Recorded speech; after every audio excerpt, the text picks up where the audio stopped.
In 1991, during Operation Desert Storm, several close air support aircraft were lost not because they couldn't deliver firepower, but because they had to get dangerously close to do it. The battlefield had changed. Man-portable air defense. The system's manpads could reach higher. Radar-guided surface-to-air missiles had longer ranges. Even basic anti-aircraft artillery had become networked, and yet one aircraft kept flying straight into the storm, the A-10 Thunderbolt II, affectionately known as the Warthog. It was slow, loud, unstealthy, built around a 30 mm cannon. The size of a small car, and against all expectations it survived. But here's the problem.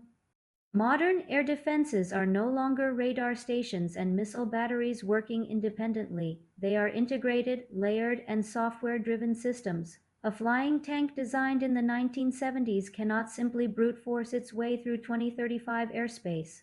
So the question becomes, can you build a next-generation close air support aircraft that is just as survivable, without sacrificing the brutality that made the A-10 legendary? That's the engineering challenge behind what many analysts are calling the conceptual A-11 Warthog. And to understand whether this aircraft makes sense, we have to start with physics. Part 1, the context. Why close air support still matters. Close air support (CAS) is uniquely unforgiving. Unlike high-altitude bombing or long-range cruise missiles, CAS requires aircraft to operate below 15,000 feet, often below 5,000 feet, within visual identification range near friendly troops. That means within manpads range, within small arms range, within radar-guided short-range missile envelopes. Visual, layered air defense engagement rings expanding outward from ground unit. Modern systems like advanced short-range missile platforms can detect, track, and engage targets within seconds. So why not just use drones? Because CAS is not just about dropping bombs. It's about immediate response, persistent loiter, real-time target discrimination, psychological dominance. There is a reason troops call for air on station. It changes behavior on the ground. But to survive modern battlefields, the next CAS aircraft must confront 5 brutal constraints: radar cross-section, infrared signature, ballistic, survivability, electronic warfare, resilience, operational cost. Each of these has a physics limit. Part 2, the physics constraint. Stealth vs survivability. Stealth is not invisibility. It is simply reducing radar cross-section. RCS visual. Radar waves hitting different aircraft shapes. Sphere versus flat-angled surfaces. Radar cross-section scales with geometry and wavelength. A sphere reflects uniformly. Flat-angled surfaces scatter energy away from the source. That's why stealth aircraft look sharp and faceted. But here's the problem. The A-10 is the opposite of stealth. Twin exposed engines, external weapons. Straight wings, massive vertical tail. Its radar cross-section is estimated to be multiple square meters. A stealth fighter like the F-35 measures in fractions of a square meter from the front aspect. So the A-11 concept must reduce RCS, but reducing RCS means internal weapons bays, engine inlet shielding, smooth blended fuselage, and that increases complexity, weight, and cost. Here is the first engineering trade-off. Stealth reduces detectability, but internal bays reduce payload flexibility. Part 3, the gun problem. The GO-8 Avenger cannon is central to the A-10E's identity. It fires 30 mm depleted uranium rounds at nearly 4,000 rounds per minute. Visual, exploded diagram of GO-8 rotary cannon. The recoil force is enormous. Newton's third law applies brutally here. Each projectile accelerates forward at high velocity. The aircraft experiences equal backward impulse. The original A-10 was literally designed around this gun. The landing gear is offset because the cannon sits on the center line.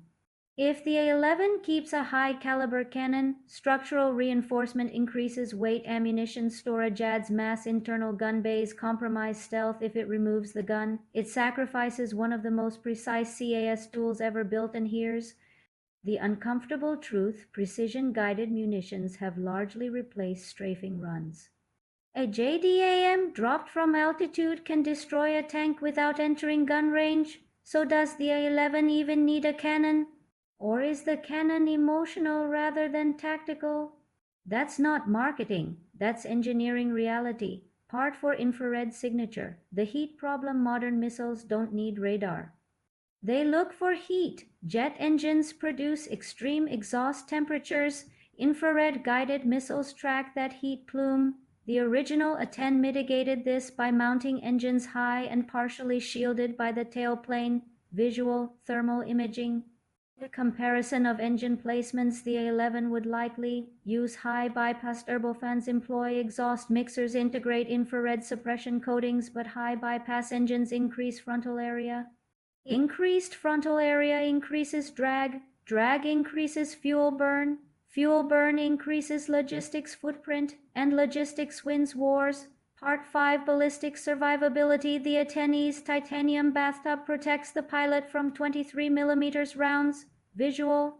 The cross-section of titanium armor around cockpit. Titanium is strong and corrosion resistant, but it is heavy and expensive. Materials science offers alternatives. Advanced ceramics, composite armor, reactive panels. However, ceramics crack, composites delaminate, metals deform plastically and absorb energy. There is no perfect material.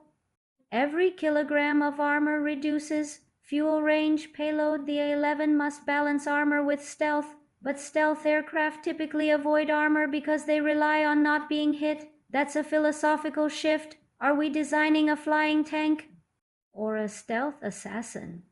You can't fully be both. Part 6: Networked warfare. Modern survivability is less about physical armor and more about information dominance. The A-11 would likely integrate AESA radar, passive infrared search and track, electronic warfare suites, drone control capability, visual, digital network nodes connecting aircraft, satellites, ground troops. The idea is simple: if you detect threats first, you don't need armor.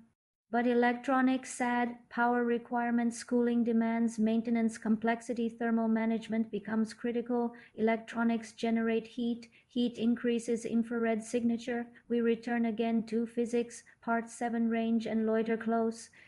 Air support requires loiter time. Loiter time depends on fuel capacity, engine efficiency, aerodynamic efficiency. The A-10 uses straight wings for low speed stability. Swept wings increase speed but reduce low speed lift efficiency. If the A-11 becomes stealthier with swept surfaces, it may sacrifice slow speed maneuverability, tight turning radius, and in CAS, speed is not always advantage. Precision often requires patience. Part 8: The economic reality. The A-10 is relatively cheap to operate. Stealth aircraft are not. Coatings degrade. Internal systems require maintenance. If the A-11 costs $150 plus million per unit, commanders may hesitate to risk it in high-threat environments. Ironically, the more advanced it becomes, the less likely it is to perform the very mission it was built for. That is the paradox of high-end military engineering. Part 9: Is IT even necessary? There's another uncomfortable question. Fifth-generation fighters already carry precision weapons. Drones provide persistent surveillance, attack helicopters. Deliver low-altitude firepower. Is a dedicated CAS aircraft obsolete? Or does specialization still matter? Historically, multi-role platforms often compromise effectiveness in niche missions. But specialization is expensive. Part 10: The verdict. If an A-11 Warthog emerges, it will likely reduce radar cross-section, emphasize electronic warfare over brute armor, possibly reduce reliance on large cannons, integrate with drones for forward scouting. It will not be invisible. It will not be invincible. It will be a compromise, because engineering is always compromise. Final thought: human ingenuity vs physics. The laws of physics don't negotiate. Radar waves scatter, heat radiates, mass resists acceleration. Every aircraft is a negotiation between these truths. The original A-10 accepted visibility in exchange for durability. The hypothetical A-11 must decide: does it hide or does it endure? And in that decision lies the future of close air support, because in war, as in engineering, survival is not about being the strongest, it's about adapting faster than the threat. And that is the brutal truth behind the next Warthog.